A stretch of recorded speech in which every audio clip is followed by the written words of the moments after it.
రథయాత్రలో ఎవరిని చూస్తాం? రథం పైన జగన్నాథుని చూస్తాం. మరి వామనుని కదా చూడాలి ప్రభుజీ, మరి జగన్నాథుని చూస్తే ఎలా వస్తుంది మనకి ఫలితము అంటే మీకు ఒక రహస్యం చెప్పబోతున్నాను ఈరోజు. జగన్నాథ క్షేత్రంలో జగన్నాథుడి యొక్క రథయాత్రలో ప్రారంభమైనప్పటి నుంచి పూర్తి వరకు ఎవరైనా రథయాత్ర చూస్తే వారికి భగవంతుడి యొక్క దశావతారాలు చూసిన ఫలితం ఉంటుందట. భగవంతుడు కేవలం ఈ రథయాత్రలో 10 అవతారాలుగా దర్శనమిస్తాడట జగన్నాథుడు. ఎలాగో దర్శనం చెప్తాను, జాగ్రత్తగా గుర్తుపెట్టుకోండి. ఆయా విషయాలు ఆయా సంఘటనలు జరుగుతుండేటప్పుడు జగన్నాథుని చూడండి, మీకు ఆయా భగవంతుడి యొక్క దర్శనం చేసిన ఫలితం కలుగుతుందట. ఎప్పుడైతే స్వామి పుష్పాలతో అలంకరణ చేసుకొని ఆలయంలో ఉంటారో, లేదా ఇక్కడ మన పండాల్లో పెట్టారు చూడండి, స్వామికి చక్కగా పుష్పాలంకరణ చేసి ఎప్పుడైతే పూర్తి అలంకరణతో ఉంటాడో భగవంతుడు, అప్పుడు జగన్నాథుడు మత్స్యావతారంలో దర్శనమిస్తాడు. ఏ అవతారంలో దర్శనమిస్తాడు? మత్స్యావతారం. రెండవ అవతారం ఏంటి?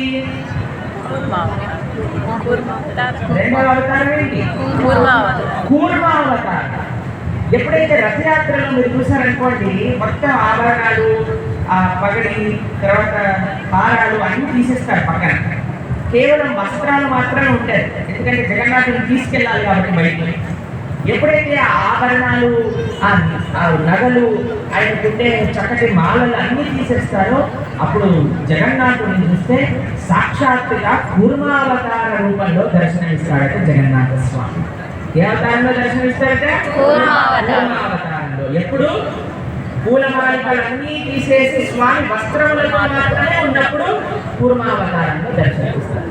మూడవ ఆ గర్భగృహం నుంచి బయటికి తీసుకొస్తారు, ఆలయం బయటికి. అంటే ఇప్పుడు ఇక్కడ పండాల నుంచి బయటికి తీసుకెళ్తారు కదండి రథయాత్ర కోసం.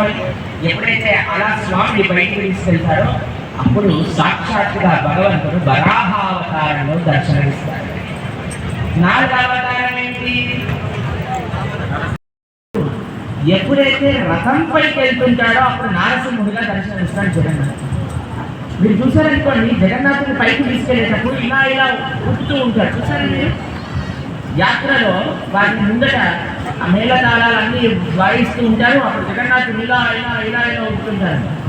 మేము ఒకసారి జగన్నాథ్పురిలో ఉన్నప్పుడు అక్కడ ఒక పంట అని అడిగాను, చాలా పెద్ద ఆయన అనమాట.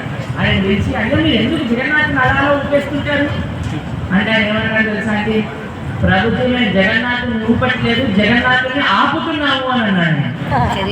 ఇప్పుడు ఏమన్నా జగన్నాథుడు ఎందుకు ఊపుతున్నాడు అంటే, ప్రభుజీ తన భక్తుల్ని చూస్తానని ఎంత ఆనందం జగన్నాథుని అని అంటే ఆపలేకుండా ఆయన పరిగెత్తుతుంటాడు. ప్రభుజీ మేమందరం పట్టుకొని ఆయన ఆపుతాము అని చెప్పారనమాట.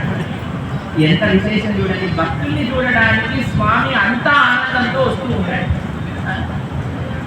దాని తర్వాత స్వామి ఎప్పుడైతే పైకి ఎక్కేస్తాడో నారసింహ అవతారం. ఎప్పుడైతే జగన్నాథుడు రథం పైన కూర్చున్నారో ఆ మరుక్షణం నుంచి జగన్నాథుడు వామనుడిగా దర్శనమిస్తాడు. అందుకే రథేషు వామనం దృష్ట్యా పునర్జన్మ విద్యతే. రథం పైన ఏ రూపంలో దర్శనమిస్తున్నాడు స్వామి? సాక్షాత్తుగా వామన రూపంలో దర్శనమిస్తున్నాడు. ఎన్నో అవతారం? వామన అవతారం.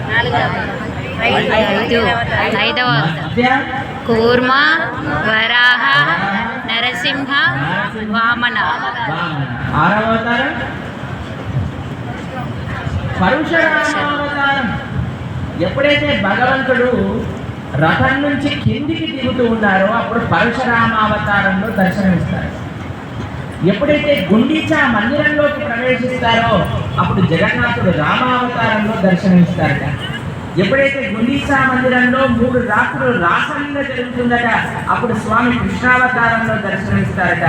ఎప్పుడైతే మళ్ళీ రథం ఎక్కుతున్నారో రిటర్న్ రథయాత్ర కోసం అని అప్పుడు స్వామి బౌద్ధావతారంలో దర్శనమిస్తారట. ఎప్పుడైతే మళ్ళీ రథం పైన కూర్చుంటారో గుర్రాలు కడతారో ఆ మరుక్షణం భగవంతుడు కల్కి అవతారంలో దర్శనమిస్తారట. అలా జగన్నాథుని సేవించుకుంటే, జగన్నాథ రథయాత్రని సేవించుకుంటే దశావతారాలు సేవించుకున్న ఫలితం వస్తుంది.